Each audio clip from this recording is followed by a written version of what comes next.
How to reset royal match from the beginning. In this video I am going to show you how you can reset or restart the game.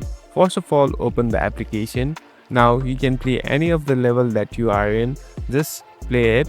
And now in order to restart or regain the match, here on the bottom you can see this settings icon. Tap on the settings icon. Now it will pop up with other options. Here on the top you can see this exit button. Tap on this to reset. So tap on it and now simply tap on quit. So you have been quitted. Now in order to reset the match, just tap on try again. So this will reset the match. So as you can see, the match has been reset and you can play again. Thank you for watching this video. I hope this video will help you.